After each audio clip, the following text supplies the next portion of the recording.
The morning light over the channel was pale and cold, the kind of light that revealed everything yet offered no comfort. Waves rolled in heavy with the smell of salt and cordite, carrying the bodies of men who had never reached the sand.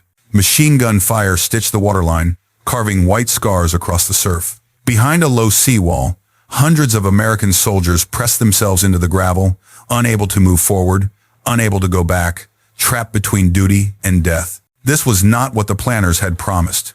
The bombardment that was supposed to break the German defenses had missed. The tanks that were meant to lead the assault lay at the bottom of the sea. Every assumption, every line on every map had shattered in the first minutes of the landing. And then, through the smoke and confusion, a 1-year-old American general stepped off a landing craft and walked upright across the killing ground as if the battlefield itself had paused for him. His name was Norman Cota, and the men around him would later say that in those moments he seemed less like a commander and more like a challenge to fate. What makes a man stand when everyone else is pinned to the earth? And how does a single decision on a single morning change the course of a war? The catastrophe at Omaha did not begin on the sand. It began months earlier in conference rooms where the planners of Operation Overlord put their faith in firepower. American doctrine insisted that sheer weight of explosives could break any fixed defense. Battleships would pulverize the bunkers. Bombers would crater the strong points. The infantry would advance across a beaten shoreline, meeting only scattered resistance. On paper, it looked inevitable. But across the channel, Field Marshal Erwin Rommel understood the danger more clearly than anyone. Having witnessed Allied bombardments in North Africa, he knew what naval guns and heavy bombers could do.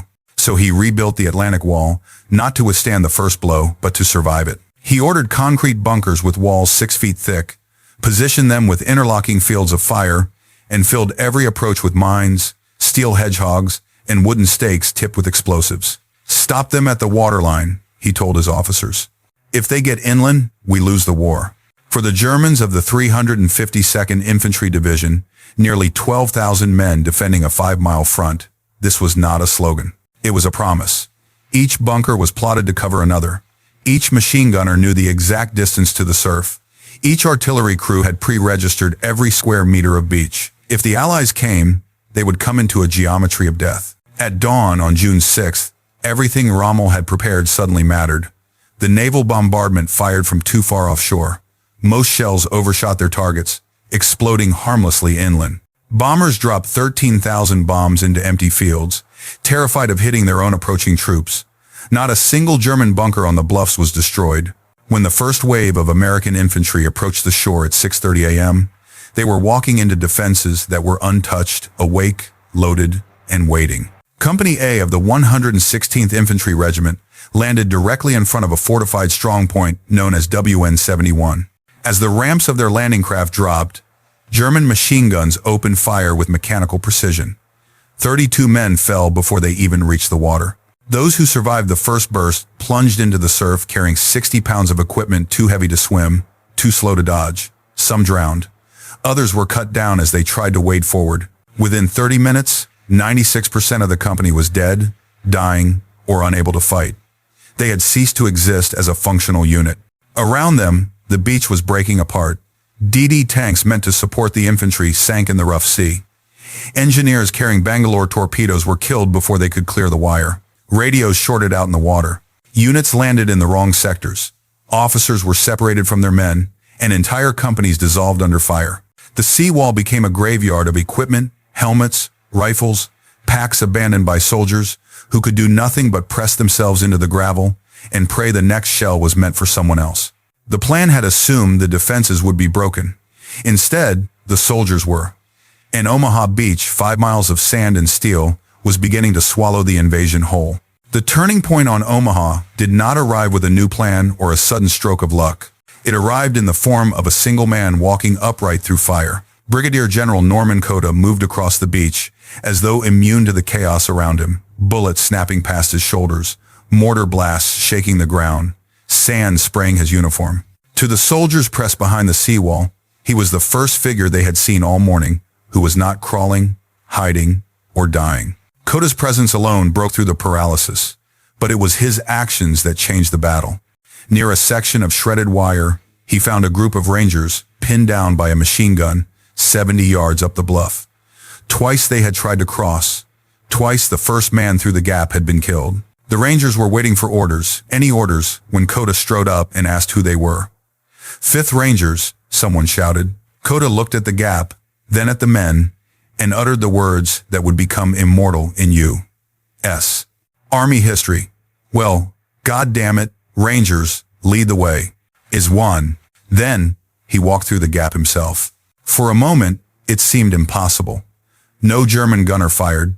No mortar dropped. The battlefield held its breath. When Cota reached the far side of the wire and waved them forward, the Rangers followed not because the danger had lessened, but because a 1-year-old general had just shown them that movement was still possible. 12 men made it through before the machine gun opened up again.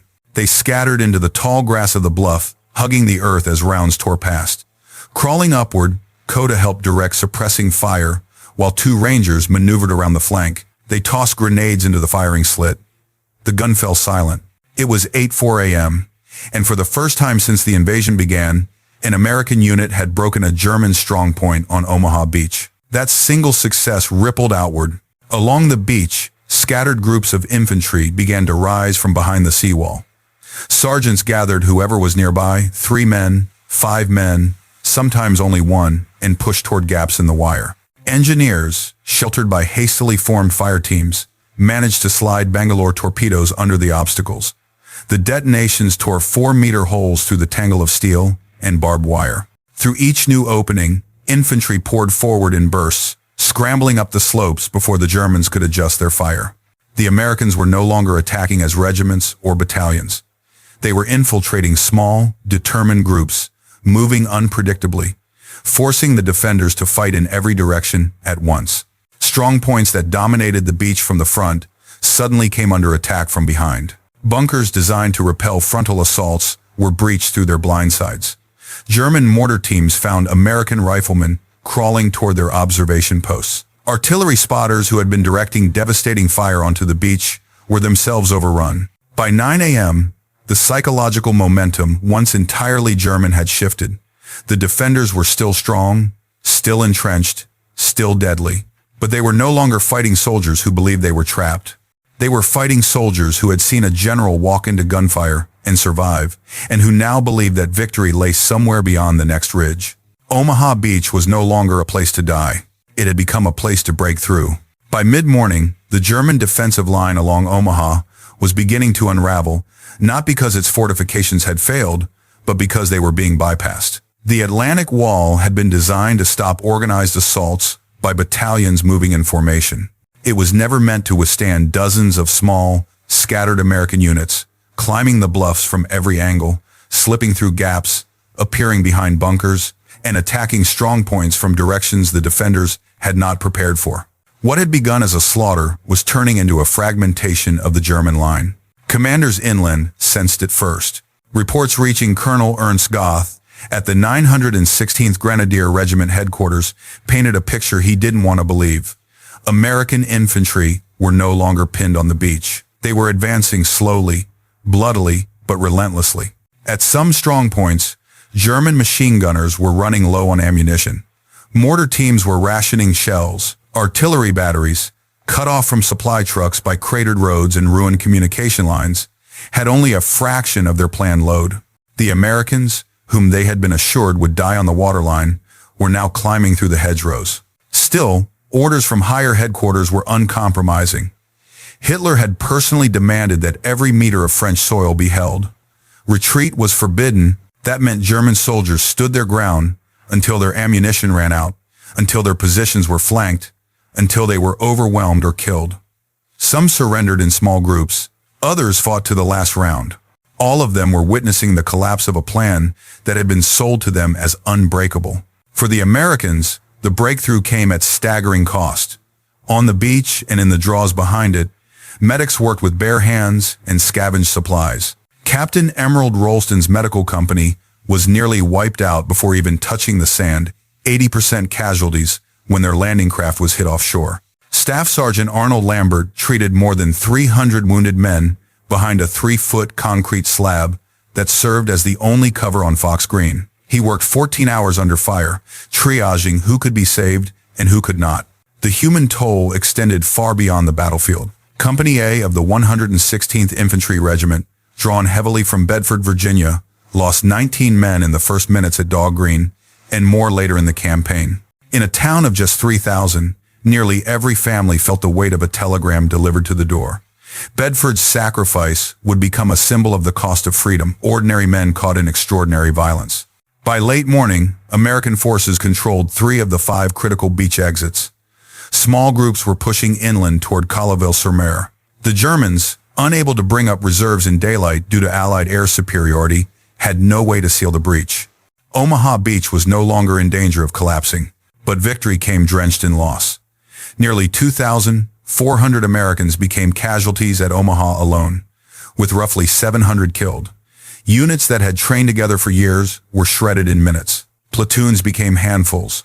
Companies evaporated. And yet, the breakthrough stood fragile, hard-won, carved out by men who chose to move forward when staying meant certain death. When the smoke thinned and the tide rolled in, Omaha Beach was secure, the price written in blood. In Washington and London, the success of D-Day was measured not only by the ground gained, but by the long chain of consequences that would follow. Omaha Beach, more than any other sector, carried a strategic weight far beyond its 5 miles of sand. It was the hinge that held the Western Front together. Without it, the entire Allied invasion risked becoming a fractured, isolated assault, one that Germany could defeat piece by piece. The British and Canadian beaches to the east, Gold, Juno, and Sword, had succeeded in pushing inland with comparatively lighter casualties. Utah Beach to the west had also secured its objectives. But none of these landing sites offered the depth, the road network, or the direct access to high ground that Omaha provided. A failure there would have opened a 30-mile gap between the Allied forces, a void the Germans could exploit with concentrated counterattacks. Even divisions that had been pushed off the sand might have been forced back into the sea in the following days. American strategists knew that logistics were destiny. The push toward Paris and the eventual drive into Germany required deep water access, room for supply depots, and corridors wide enough to support armored thrusts. Omaha was the anchor. Without it, the front would stretch thin, supply lines would choke, and the momentum of the invasion so painstakingly built would collapse under its own weight. Across the world, the stakes were even higher. Stalin had long suspected the Western Allies of delaying the Second Front in Europe. Another failed amphibious assault, especially on the scale of Overlord, might have confirmed his worst suspicions. Desperation could have pushed the Soviet Union to negotiate a separate peace, altering not only the map of Europe, but the entire post-war balance of power. Instead, the breakthrough at Omaha sent a different message. The Western Allies were all in. They had bled on the beaches, endured catastrophic losses, and still pushed forward. It signaled commitment, resolve, and the beginning of a sustained offensive that Germany could not hope to reverse. For the American public, Omaha became both a triumph and a mourning ground. News of the casualties filtered home slowly, sometimes incompletely, but the broader meaning was unmistakable. The beach was a gateway not only to France, but to the liberation of a continent, the collapse of Nazi Germany, and the creation of a world shaped by Allied victory. Omaha mattered because the world after 1944 would be built on what happened there. In the quiet hours of the evening, long after the smoke of battle has drifted out to sea, Omaha Beach looks ordinary, just another stretch of sand shaped by wind and tide. But history is not written in what a place looks like today. It is written in what it demanded of the people who stood there. And on June 6, 1944, that narrow shoreline demanded everything. What happened on Omaha was not the triumph of a flawless plan. The plan had collapsed before the first wave reached the sand. It was not the triumph of overwhelming firepower. The bombardment failed, the tanks sank, the radios died. Instead, the breakthrough came from men who understood that even when strategy falters, courage does not have to. It came from sergeants gathering shattered squads, from engineers crawling forward with explosives, from medics saving lives with torn bandages and bare hands.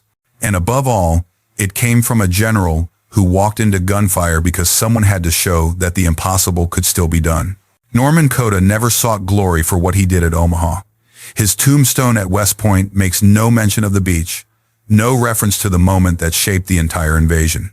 Yet his legacy runs through every ridge his men climbed, every bunker they cleared, every decision that turned despair into forward motion. Leadership is not a medal. It is the quiet force that makes others rise when everything around them is falling. The liberation of Europe did not begin in speeches or war rooms. It began when men who had every reason to surrender chose instead to move one step inland. Those steps taken in fear, exhaustion, and determination changed the fate of nations. They formed the first cracks in the wall that would eventually collapse the Third Reich.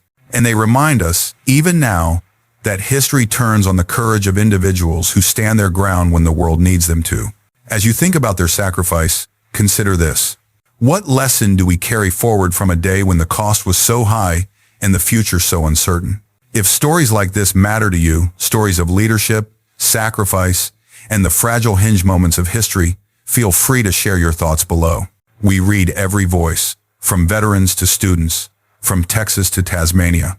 And if you wish to follow more untold chapters from the past, you are welcome to stay with us on this journey. Because history is not only remembered, it is kept alive one story at a time.